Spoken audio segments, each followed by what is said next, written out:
Welcome back, men. We come today to look at training our children. It's relatively easy to bring a child into the world, at least for us as men. But it's not so easy for our wives. With the birth of a child comes great responsibility. What are we going to do with this little life that has been entrusted to our care? I can remember those feelings I had and the weight of the responsibility that rested on me when I held my first son Dallas in my hands. It was almost a scary moment. How was I going to look after this little life with no training or experience? What kind of dad was I going to be? You know, as men we can try to duck out of our responsibilities of parenthood by focusing on our work and passing the care of training our children to our wives. But we can never escape the fact that we are their only dad and they need our involvement in their lives. Without our input, they will lack something in their development that they desperately need. A child is like soft clay in our hands. Am I going to drop my child on the spinning wheel of life without my firm hands to support and guide his development? Am I going to let other random forces shape him? No, I need to be involved and get my hands dirty if necessary in order to have the joy of helping shape this little life into the unique person he should become. This is a scary responsibility, and I need God's help to do my part, and I need to know how to mould him so that he becomes the person that God intended. But before we talk about this further, I want to take you back to the men's breakfast where John Anderson is being interviewed. You might remember John Anderson was a former Deputy Prime Minister of Australia and a committed Christian and family man. We're going to join him again now with 300 other men at that breakfast for just a few minutes as John Anderson shares some other challenging things about our roles as fathers. Absolutely. Now, to some of you, I will look like an old grey-haired fogey. To others, I'll look like a relative pup. That right? Yeah. There was an old... No, I won't comment. That's Brian. He's old. Yeah. Well, I'm 55, just, all right? And a good mate of mine, who's much the same age, said to me the other day, you know, John, if you think of our 70, each decade as a day, okay? And the week begins on Monday morning. He said, mate, you and I at Friday afternoon already. He said, I don't want to waste my weekend. Are you going to use yours well? Yeah, I mean, look, the truth is it goes by pretty quickly and we want to make the most of it while we're there. One of the great privileges of my life was that in 2000, a really seriously brilliant Australian. Now, I know we have a bit of state rivalry in this country and you think I'm a Mexican because I'm from south of the border, but this bloke's from Western Australia and he's still a great Australian. Anyway, he's a professor of medicine at Western Australian University and his name's Bruce Robinson. He's got about 160 scientific papers published in his name. Christian man, visiting, lecturing in Indonesia, helped out after the tsunami, incredible bloke. He wrote a book called Fathering in the Fast Lane. And he was interviewing busy Australians from every field you can imagine, from pastors through to politicians, through to sportsmen, even Dennis Lilly, you know, I mean, in between the odd expletive, had a lot of wisdom to contribute to the book. And he interviewed me during the Olympics in Sydney. We sat down over spaghetti bolognese in a little sidewalk cafe, balmy evening over in North Sydney. Do have balmy evenings sometimes in Sydney, unlike Melbourne where it's always raining. I know you have. What's the saying up here? It's good one day and perfect the next? Yeah. See, I'm always nice to Queenslanders. I'm very glad when you let me up here. I'm relieved when you suffer me, and I'm delighted when you let me go home in one piece. But he wrote this book, and all about fathering for busy people. And I said to him at one stage, Bruce, why are you writing this? And he said, I'm a chest surgeon. I'm in the business, unfortunately, of frequently having to tell men they're going to die. And he said, every man I tell that I can have to tell I can't do any more, says to me, I wish I'd spent more time at the office. They say to me, I wish I'd spent more time with my kids. I wish I'd been a better father. We know how important the next generation is. We just need to actually do something about it. Yes, we do need to do something about it, and we can do something about it. But where do we start? Well, we start at home base with our own children. If you don't have kids of your own, you can still have an important part in helping mentor and shape the lives of other kids. Many dads realise too late the importance of fathering their children. They put a lot of thought into their work and other areas of life, but when it comes to fathering, they just do it on the run in whatever haphazard way they think best. But if good fathering is really that important in shaping lives, like that soft lump of clay, it surely requires some meaningful commitment and planning. And if we give parenting the priority it deserves, it can become one of the most important and fulfilling functions of our lives. Helping to shape a young life will bring more joy and satisfaction in the end than almost anything else we achieve. But how do we shape and train our children? Well, in the chapter we looked at a couple of principles. Firstly, train by love and discipline. We begin training and shaping our children by the way we love them.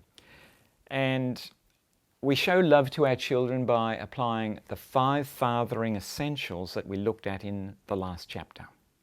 Remember what they were? Attention, give them time. Affection, show them love. Affirmation, give them approval. Authority, exercise discipline. And fifthly, example, show them the way. If we are starving our children in any of these areas by not giving them enough time, not showing enough affection, not giving enough affirmation, not exercising the right kind of authority and discipline, or failing to lead by example, our attempts to train them will become less effective.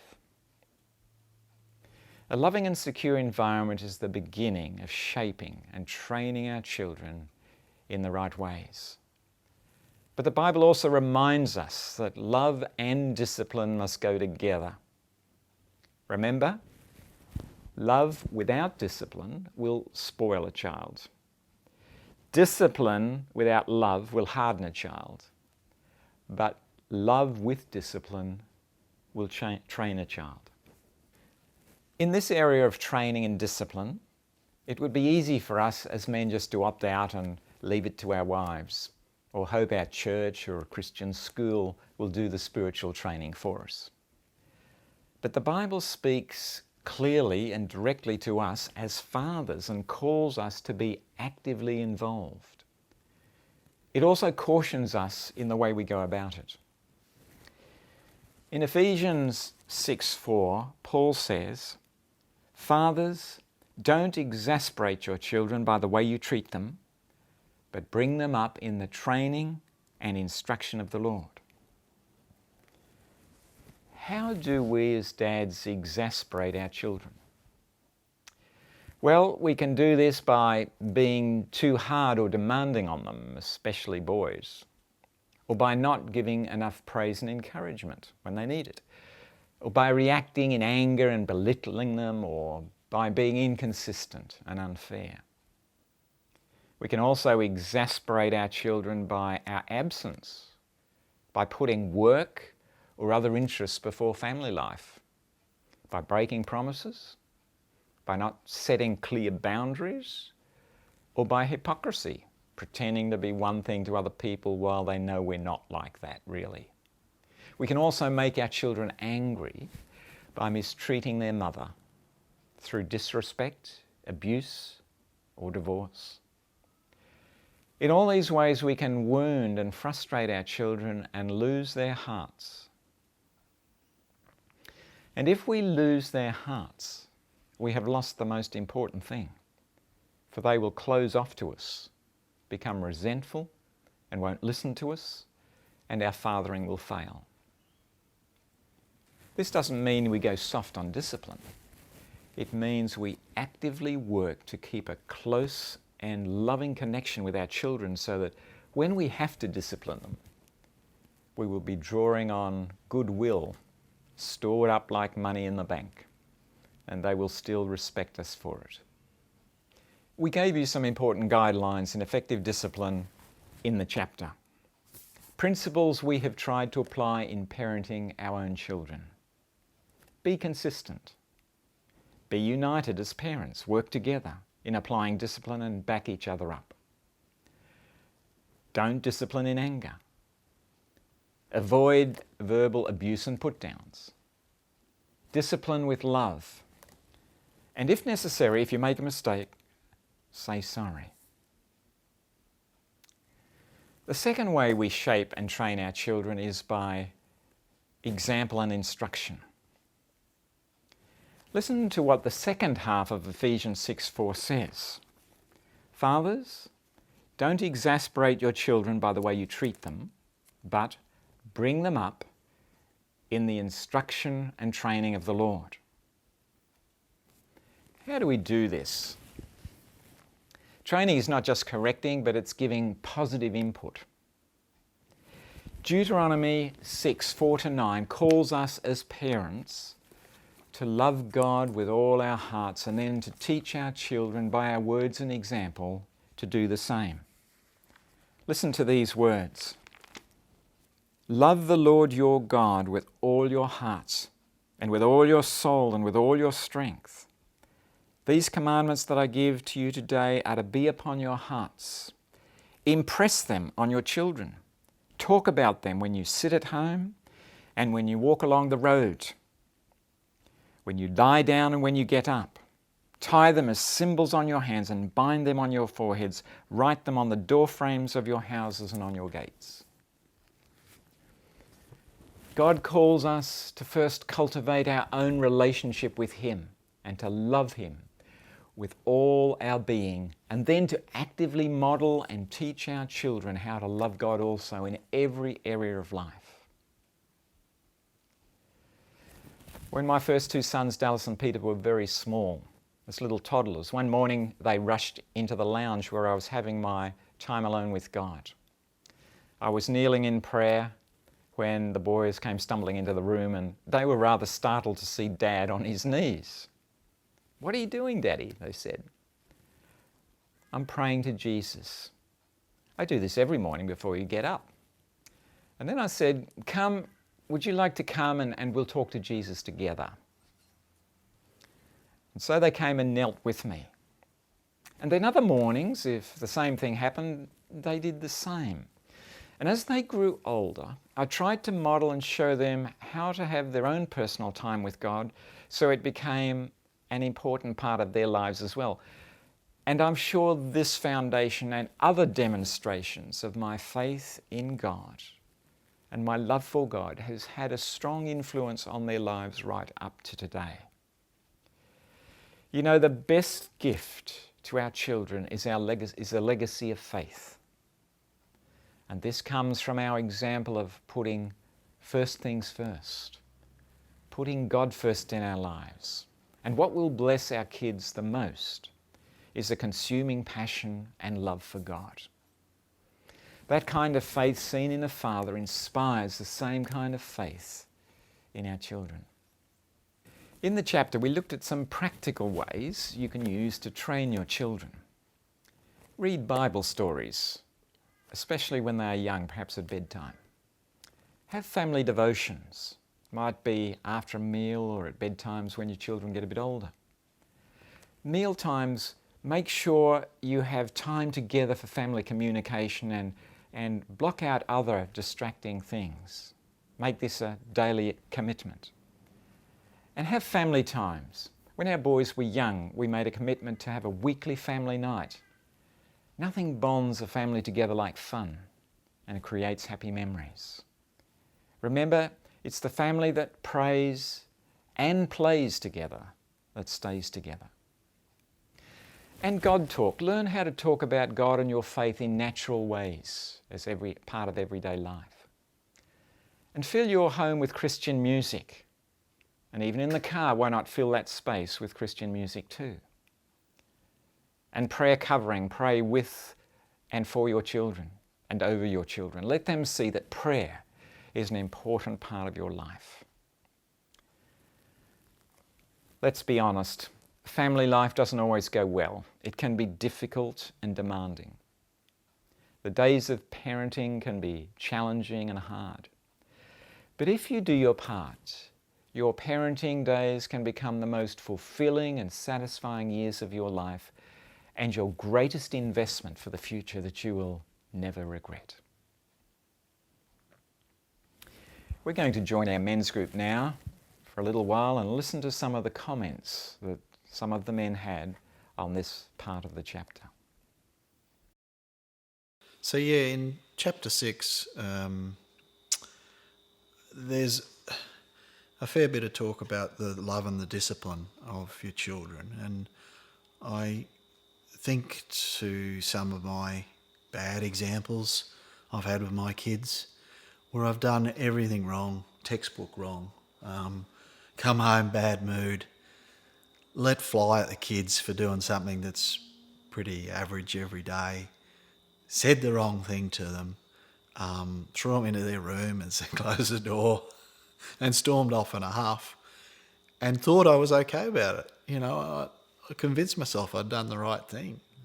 And once you go away and you turn around and you take a deep breath, and it settles on you that I'm always going to make mistakes, but I need to work hard to try and stop those mistakes.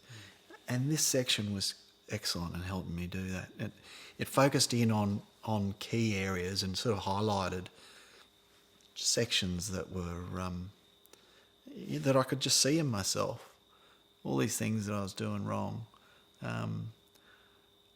I now make an absolute point of apologising to my kids as soon as I've realised the wrong that I've done. And I think that's as important thing, as an important lesson as any sort of authoritarian lesson I can give them, is that apology and love, and just say, look, Dad's wrong. Dad made a mistake and I'm sorry. And I try not to do it. I love you dearly. And again, I'll give them physically a hug and just say, look, I make mistakes. I'm human. And they appreciate it. They do. And they come round, not always straight away. It's usually a fair bit of wailing. But, you know, we're human. We're blokes. We make mistakes. And God forgives us. Our kids forgive us. We just can't say nothing and just go, oh, well, it's done. That's the worst thing you can do, is just say nothing. And you see relationships and you see their hearts just getting crushed when you say nothing. The hardest part is just stand up and go, I was wrong. Once you start that, it's all good from there. So the statement about not losing their heart is pretty profound, but very complex, I found. Because all my kids are very unique and different, probably like you guys. And I find that with some of them, it's easy not to bruise them or not to hurt them inside here for whatever reason. But one of my other kids, possibly, a bit more, I've got to work on a little bit more about losing their heart, because maybe their personalities clashed a little bit. And there's maybe been a couple of times where might have lost a little bit there, but so it's a real deep area, which really it's got me thinking. So because kids are very soft and tender, and while you want to guide them, you don't want to be so down on that you do bruise and you do hurt their heart and then they go away. So that's an ongoing process for me, to really tailor it to each individual kid. And it comes down to one of the questions there about disciplining, the keys to effective discipline, about the one that I ticked here, don't discipline in anger, because I've been always fairly onto them when it comes to discipline. I think generally okay with it, but a lot of times I feel for particular kids is that I probably am angry when I do it. And I think that tends to lead possibly to the risk of me bruising or hurting their heart. So that's where it ties in there. So I think I need to, like it says in here, I need to step back a little bit sometimes after the heat of the moment, and just let it subside a little bit before I then discipline, hopefully more appropriately. I just wanted to share this bit about God talk. So being training by instruction, and then the God talk bit. So where we just make God a natural part, and talking about God a natural part of life. And my wife is particularly good at that. She just sees the natural spiritual element in everything, and how God is part of everything. And it was very funny. Belinda is always bringing God into it and always saying, how does this relate? And one day, one of our kids, I can't remember which one it was, one of our kids said to Belinda, looking her straight in the eye, and said, "Mummy, is everything about God?" And that was, the answer is yes. And everything has God in it for her, and I'm learning to do the same. And that's our default position. It's the natural place. So just if we just make God a natural part of our conversation and of our life, then the kids just pick up on that, and they live that now. My kids live that. And so, yeah, I thought that was funny. Great. In the role of instructing and teaching, I've been pretty intentional along the way, and I've learnt a lot, which has been great. But I had a vision in mind, particularly for my boys and my girls, and I've got one son who's now 19, and a daughter who's 21, and a daughter who's 12. And one of the visions I had for my son was that as two adults we would have a thriving relationship, and that he would still want to do stuff with me, and that he would be able to come to me as a grown man and say, "Hey Dad, I'm really struggling with something," or "Hey Dad, let's go and do something." And some men say to me, "Gee, you're lucky your son still talks to you." And I know there's no luck in it. I have invested in some good things.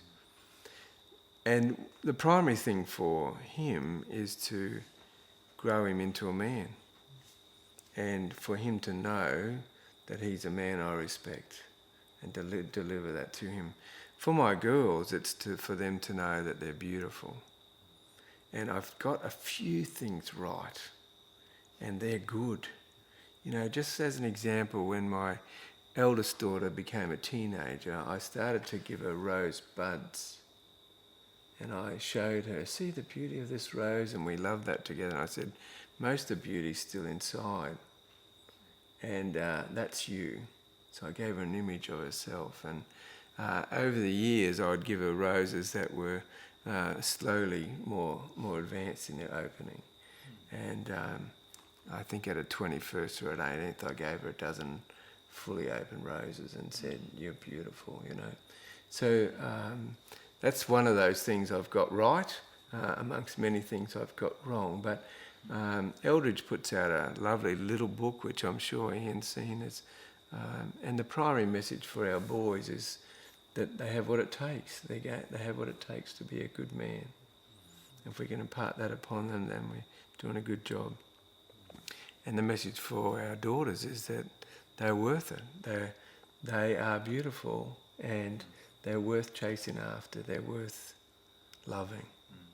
And I have a beautiful relationship with my kids, and it's one of the great blessings. And I think in the book it talks about seeking a higher outcome, and it's a great satisfaction to me, the relationship I have with them.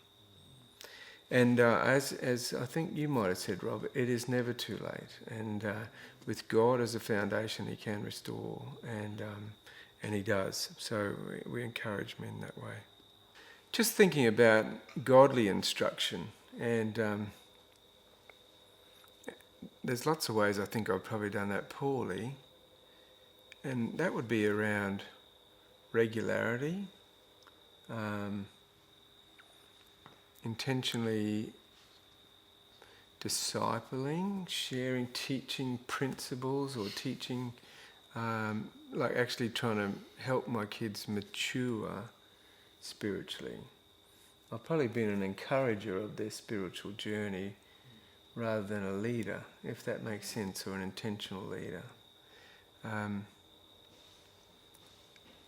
I've been blessed that they're surrounded by a lot of other good people that have contributed to that, but that's easy to rely on that too much. So if I was to redo the tape, I would probably need some help in actually knowing how to do that well. I've had conversations, we've prayed together, we've done a lot of good things, but there's probably a better journey in discipling my own children.